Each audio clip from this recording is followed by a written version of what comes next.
जय हिंद भाई। कैसे हैं आप सब? आशा करता हूँ सब बढ़िया होंगे, स्वस्थ होंगे और अपनी अपनी पढ़ाई कर रहे होंगे, है ना। तो भाई जैसे कि हमको पता है कि जूनियर असिस्टेंट, एमटीएस, प्यून सबके एग्जाम हमारे अप्रैल से होना स्टार्ट हो जाएंगे, अप्रैल मई से, है ना। तो हमारे पास मोटा मोटा लगभग 2 ढाई महीने हैं। तो ये वीडियो उसी टॉपिक के ऊपर है कि लास्ट 2 महीने में आप ऐसी कौन सी बुक्स पढ़ें, प्रैक्टिस सेट्स वगैरह कहाँ से लगाएं। और सिर्फ इन 2 महीनों में आप ऐसी तैयारी कर लो अपनी कि जो आपके जितने भी आपके नंबर आ रहे हो उसमें 20-30 नंबर ऐड हो जाए, है ना। अगर आपके 140-50 पहले ही आ रहे हैं तो होने मुश्किल है, पर हाँ अगर आप 100-110 की रेंज में हो तो आपके 140-50 की रेंज में आप आ जाओ। तो उसी स्ट्रैटेजी पे मैं आपके बारे में आज इस वीडियो में बात करूंगा। इंपॉर्टेंट टॉपिक्स बताऊंगा आपको, जो जो भी हैं पहले आपको वो टॉपिक्स करने हैं उन सब्जेक्ट में, फिर टाइम बचे तो कुछ आपको और करना है। ठीक है। तो वीडियो को एंड तक देखना अगर आप डी ट्रिपल एस बी में किसी भी एग्जाम की तैयारी कर रहे हो, specially junior assistant, MTS, peon की। तो ठीक है, करें भाई अपनी वीडियो स्टार्ट। चलो, वीडियो स्टार्ट करने से पहले आपके लिए तड़कती भड़कती सेल आई गई है टेक्स्ट बुक पास पे, प्रो पे। वो भी सिर्फ और सिर्फ भाई 351 रुपये में आपको कहीं नहीं मिलेगा। 351 रुपये में आपको पूरे साल का टेक्स्ट बुक प्रो, जिसमें आपको 80,000 से प्लस मॉक और 800 से ज़्यादा आपको एग्ज़ाम मिलेंगे। और मैं सिर्फ ये यार देखो, बेचने के लिए नहीं कह रहा हूँ, क्योंकि 100-200 रुपये में से कुछ नहीं हो रहा, मेरा ना तुम्हारा, है ना। ये सिर्फ मैं आपको इसलिए बताता हूँ क्योंकि अगर आपके पास टेक्स्ट बुक का पास प्रो नहीं है, या आपके पास किसी भी प्लेटफॉर्म का कोई भी जिस पे आप मॉक दे सको, ऐसा कुछ नहीं है, तो भाई आप अपनी तैयारी को उस लेवल तक नहीं ले जा पाओगे जहाँ आप ले जाना चाह रहे हो और जहाँ से सिलेक्शन होगा। ठीक है। इसलिए आपके पास किसी न किसी प्लेटफॉर्म का कम से कम मॉक देने का आपके पास एक सोर्स तो होना चाहिए। और अगर आपके पास कोई सोर्स नहीं है तो भाई टेक्स्ट बुक का ले लो। बस मैं इसलिए बताता हूँ आपको ये बात। 25 और 26 को आपकी सेल चलेगी, मात्र 351 रुपये में मिलेगा आपको। अगर आपने ये 2 दिन निकाल दिए तो आपको ये 700 रुपये का खरीदना पड़ेगा। ठीक है भाई। और आपको मॉक देने ही पड़ेंगे, क्योंकि अगर आपने लास्ट के 2 महीने में भी मॉक नहीं दिए तो आप फिर कभी कुछ नहीं कर पाओगे, आपका टाइम मैनेजमेंट बिल्कुल भी नहीं आएगा। ठीक है भाई। भाई तो ले लेना, मेरा कूपन कोड यूज कर लेना CHSI, आपको 12% का और डिस्काउंट मिल जाएगा। ठीक है। चलो, इसका लेने का लिंक आपको डिस्क्रिप्शन में भी मिल जाएगा और कमेंट में भी मिल जाएगा। अब चलते हैं अपनी वीडियो की तरफ। भाई सबसे पहले बात करते हैं मैथ्स और रीजनिंग की। ठीक है। मैथ्स से पहले मैं आपको एक बार रीजनिंग बता दूं।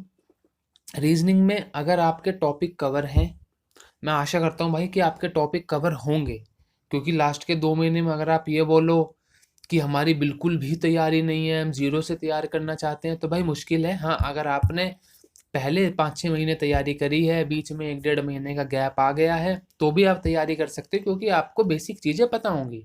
आपको बस रिकॉल करके उनको रिवीजन करना है ना। भाई रीजनिंग में आप कुछ मत करो, सिर्फ PYQ लगाओ, वो भी सिर्फ और सिर्फ DSSB के। हमारे चैनल पे आपको पता है डेली क्लास आती है PYQ रीजनिंग की, वो देखो। और बॉर्डर के, है ना, और AS के, मैट्रन के, इनके जितने भी पेपर हुए हैं ये सब आपको हमारे टेलीग्राम चैनल पे मिल जाएंगे, आपको उसका लिंक भी कमेंट में मिल जाएगा। ये डाउनलोड करो और इनको लगाओ। रीजनिंग में बस भाई सिर्फ ये लगाओ और आपको कुछ नहीं करना है। और लास्ट के 2 महीने में एक बहुत इंपॉर्टेंट बात मैं आपको सबको बता दूं कि भाई आपको मॉक लगाना है एक डेली।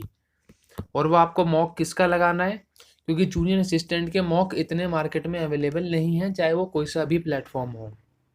तो आपको लगाना है भाई SSC GD का मॉक, क्योंकि मैंने SSC के सारे एग्जाम के मॉक लगा के देखे हैं। जो मुझे लेवल मैच लगा है DSSB से वो है SSC GD का।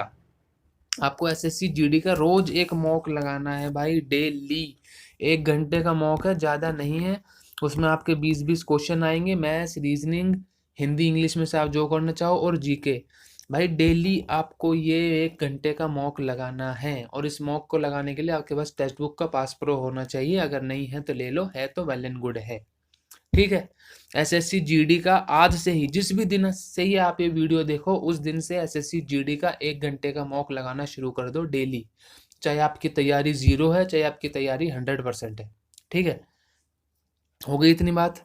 अब करेंगे भाई अपनी मैथ्स की बात, कि मैथ्स में पहले क्या किया जाए। मैथ्स में आपको पता होगा सिर्फ अर्थमेटिक आएगा, सिर्फ और सिर्फ अरिथमेटिक और प्लस मेंसुरेशन, ठीक है। एडवांस में सिर्फ मेंसुरेशन आएगा और अर्थमेटिक आएगा। मेंसुरेशन में मैं आपको कहूँगा सिर्फ और सिर्फ फॉर्मूले याद कर लो। आपका वो जो क्वेश्चन पूछेगा डायरेक्ट फॉर्मूले बेस्ड क्वेश्चन पूछेगा, आपको पाई आर एल दे देगा, बस आपको वो सी एस से पूछ लेगा कोण का, ठीक है। पाई आर स्क्वायर की वैल्यू दे देगा, वो आपसे पूछ लेगा वॉल्यूम सिलेंडर का। वो ऐसे ही आपसे जो भी पूछेगा ना वो आपको सारी वैल्यू दे देगा, और नहीं भी देगा तो थोड़ा घुमा फिरा के आप निकाल लोगे। अगर आपको फॉर्मूला याद होगा तो आप उस क्वेश्चन को कर लोगे, अगर आपको फॉर्मूला याद नहीं होगा तो वो क्वेश्चन गया हाथ से, ठीक है। अर्थमेटिक में आपको किन चैप्टरों पे ज़्यादा जोर देना है मैं वो बता रहा हूँ। सबसे पहले है आपका profit and loss, P and L, आपको बहुत अच्छे से करना है। सेकंड है आपका सी I S I, C I S I आपको बहुत ही ज़्यादा अच्छे से करना है। आप देखोगे आपके 35 में से 10 से 15 क्वेश्चन जो हैं आपको वो पी एंड एल और सी आई एस आई में से ही देखने को मिल जाएंगे। इतने ज़्यादा वेटेज रहता है इनका। थर्ड है आपका एवरेज, एवरेज से भी बहुत आते हैं। फोर्थ है आपका रेशियो, रेशियो के क्वेश्चन भी बहुत आते हैं, है ना। फिफ्थ है आपका टाइम स्पीड डिस्टेंस, टीएसडी, इससे भी आपको 2-3 क्वेश्चन बन जाएंगे अगर आप इतना। और परसेंटेज तो है देखो कॉमन है, वो इसलिए मैंने नहीं बताया क्योंकि वो तो बेस है अर्थमेटिक का। जब तक आप परसेंटेज नहीं करोगे आपको कुछ भी नहीं आएगा। आप ये 5-6 चैप्टर कर लो अर्थमेटिक में, चलो ये 6 ही कर लो आप, है ना। ये 6 जो चैप्टर मैंने लिखे हैं, profit and loss, CI SI, average, ratio, time speed distance और परसेंटेज। परसेंटेज भाई बेस है, इसके बिना इन 5 में से कुछ नहीं होगा। अगर आपने ये भी कर लिए ना 6 के 6 और मेंसुरेशन के फॉर्मूले याद कर लिए, आप एक बार जूनियर असिस्टेंट का जो टेक्स्ट बुक पे मॉक है वो लगा के देख लेना। आपके मैं कह रहा हूँ 40 या 35 उसमें जितने भी क्वेश्चन है ना, आपके कम से कम 30 क्वेश्चन ठीक हो जाएंगे अगर आप में थोड़ा सा कॉमन सेंस है क्वेश्चन सॉल्व करने का। तो ये देख लेना, आप ये 6 चैप्टर कर लो और मेंसुरेशन कर लो, कि मेंसुरेशन के फॉर्मूले याद कर लो। आप देखोगे आपके अगर 40 नंबर की उसमें मैथ्स है ना तो आपके 30 के आसपास नंबर आ जाएंगे, 35 की है तो आपके 28-27 के आसपास नंबर आ जाएंगे अगर आपने ये 6 चैप्टर बहुत अच्छे से कर लिए तो, ठीक है। और रीजनिंग में तो आपको पता ही है, बस प्रीवियस ईयर सॉल्व करते जाओ ताकि आपको पता चल जाए कि प्रीवियस ईयर रीजनिंग कैसी पूछता है। डी ट्रिपल एस भी थोड़ी सी अलग होती है एसएससी से, पर हाँ अगर आप एसएससी जीडी के मॉक लगाओगे तो आपको सेम सी लगेगी, ठीक है। ये आपकी मैथ्स और रीजनिंग की बात हो गई। नेक्स्ट चलते हैं इंग्लिश हिंदी। इंग्लिश हिंदी में भाई वो कुछ ज़्यादा मोटा आपसे ग्रामर के रूल वगैरह कुछ नहीं पूछता है। सिंपल भाई इंग्लिश में आपके फिल इन द ब्लैंक आते हैं बहुत ज़्यादा, फिलअप जो आते हैं ना फिल इन द ब्लैंक वो बहुत ज़्यादा आते हैं। और आपके 2 तो कॉम्प्रीहेंशन ही आएंगे 5-5 नंबर के, 10 नंबर ये हो गए, 5-10 वो फिर फिलअप दे देगा, 20 नंबर आपके यही हो गए। और फिलअप आप कैसे कर सकते हो, फिलअप भाई आप कर सकते हो रीडिंग कॉम्प्रीहेंशन से। रीडिंग करो ताकि आपको पता चले कि इसके बाद क्या आएगा, है ना। अपना एक आध टॉपिक मैं आपको बता दूं, article, article fill in the blanks के लिए आ जाते हैं, प्रीपोजिशंस आ जाते हैं, है ना। वो इन, ऑन, दा तो खैर आर्टिकल हो गया, इन, ऑन, एट, ये सब आपके प्रीपोजिशन आ जाते हैं। आर्टिकल कर लो, प्रीपोजिशन कर लो, और कॉमन कॉमन से जो आपके synonym, antonym, one word substitution और ईडियम है, वो अगर आप हमारा टेलीग्राम ग्रुप ज्वाइन कर लोगे ना उस पर टॉप 200 ईडियम और वन वर्ड सब्स्टिट्यूशन है, अगर आप वो भी याद कर लोगे तो भी आपके मैक्सिमम क्वेश्चन हो जाएंगे, ठीक है। हिंदी में आपको क्या करना है, इंग्लिश में भाई इतना ही था, हिंदी में आपको क्या करना है। हिंदी में भाई आपको मेन करने हैं समास। भाई हिंदी में रस, छंद, अलंकार नहीं आते हैं, मैं एक बार बताऊंगा नहीं आते हैं। अब आपको विश्वास करना हो करो, नहीं करना हो मत करो, बार बार मत पूछना कि आते हैं कि नहीं आते, ठीक है। समास कर लो, संधि कर लो, संधि शायद ऐसी लिखते हैं, भाई थोड़ी सी हिंदी बेकार है मेरी, पर हाँ ऐसे लिखने वाली बेकार है, वैसे बहुत बढ़िया हिंदी है मेरी, 35 में 35 आते हैं। संधि, समास, और आपको क्रिया, क्रिया, और आपका कारक, कारक होता है ना, कर्ता ने कर्म को कर्म से संप्रदान के लिए प्रदान के द्वारा, ये कारक कर लो क्योंकि इसमें से भी बहुत क्वेश्चन आते हैं। और आपका क्रिया विशेषण के भी क्वेश्चन आते हैं, क्रिया विशेषण के भी क्वेश्चन आते हैं, ठीक है। क्रिया विशेषण कर लो, और अपना बाकी आप इसके वो तो कर ही दोगे, जो अपठित गद्यांश वगैरह आते हैं ना, वो तो रीडिंग से सिंपल हो जाएंगे। और आपकी नॉर्मल हिंदी आती है फिल इन द ब्लैंक्स की, अगर कोई बंदा नॉर्मल कॉमन सेंस से भी करेगा तो भी सॉल्व हो जाएगी। ठीक है, ये जो मेन मेन टॉपिक हैं आपके, समास, संधि, क्रिया, कारक, क्रिया विशेषण, ये कर लो। आपका ग्रामर का पोर्शन इनसे कवर हो जाएगा हिंदी में। ठीक है, नेक्स्ट चलते हैं। नेक्स्ट हमारा कंप्यूटर और जीके। भाई कंप्यूटर आपने, मैं मानता हूँ कुछ ना कुछ कर रखा होगा। अगर आप बिल्कुल ही ब्लैंक हो कंप्यूटर में, तो भाई आपको यूट्यूब पे जाकर लिखना है कंप्यूटर प्लेलिस्ट, प्लेलिस्ट बाय नवीन सर, अगर आप हिंदी मीडियम से हो, है ना। और प्लेलिस्ट बाय रवा लिख देना, RWA, तो आपको इंग्लिश मीडियम की भी आ जाएगी एक। इंग्लिश मीडियम से हो तो वो दूसरे सर की देख लेना, उनका नाम शायद शुभम है, उनका नाम है ना, शुभम सर की देख लेना। अगर हिंदी इंग्लिश मीडियम से हो तो, हिंदी मीडियम से हो तो रवीन सर की देख लेना। 40-42 क्लास है। अगर ये क्लास आपने पूरी कर ली तो हिंदी में आपको कुछ, इंग्लिश मतलब कंप्यूटर में आपको कुछ और करने की ज़रूरत नहीं है।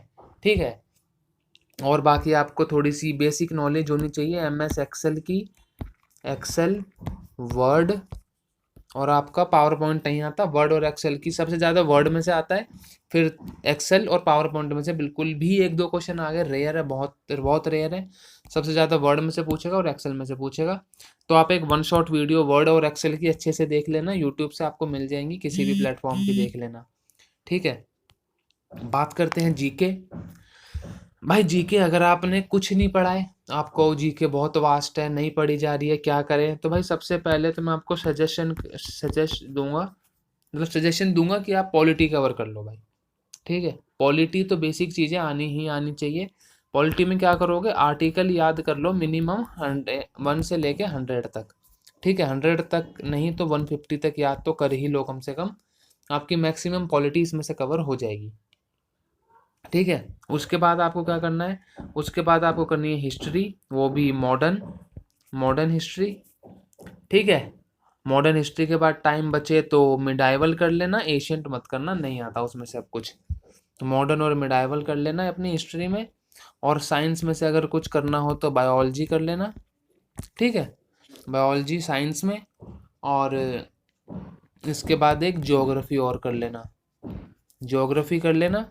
और इकोनॉमिक्स में आप सिर्फ 5 ईयर प्लान याद कर लो, इकोनॉमिक्स में और कुछ नहीं आता। 5 ईयर प्लान और एक GDP का कॉन्सेप्ट होता है, उसे उसे देख लो इकोनॉमिक्स में, आपकी इकोनॉमिक्स खत्म हो जाएगी। ठीक है, इकोनॉमिक्स में भाई सिर्फ 5 ईयर प्लान और GDP का एक क्लास होगी, आप देख लेना, GDP का कॉन्सेप्ट यूट्यूब से 1 घंटे की क्लास होगी, वो कर लेना, और 5 ईयर प्लान कर लेना, और सेंसस कर लेना। सेंसस भी इकोनॉमिक्स में ही आता है, सेंसस कर लेना 2011 वाला, बस खत्म, इकोनॉमिक्स आपकी खत्म है ना। पॉलिटी में आपको आर्टिकल करने हैं, हिस्ट्री में मॉडर्न मिडाइवल करनी है, बायोलॉजी तो पूरी ही करनी पड़ती है, और ज्योग्राफी कर लेना। इतनी चीज़ आप जीके में कर लेना भाई, आपके 6 के 6 सब्जेक्ट कवर हो गए हैं, है ना। अगर अब भी आपको कुछ और डाउट हो तो टेलीग्राम ग्रुप ज्वाइन करके मेरे को पर्सनल DM कर लेना, वहाँ पे बात कर लेना। ठीक है, और अगर वीडियो अच्छी लगी हो तो कमेंट में एक लाइक दे के जाना और बता देना वीडियो कैसी लगी, और वीडियो को लाइक करके चैनल को सब्सक्राइब कर लेना, है ना। बाकी अगर आपके पास टेक्स्ट बुक का ये नहीं है तो ये ले लेना 25-26 तारीख में, बाकी अपनी पढ़ाई करते रहो। ठीक है भाई, चलो मिलते हैं फिर किसी और वीडियो में। जय हिंद, राम राम।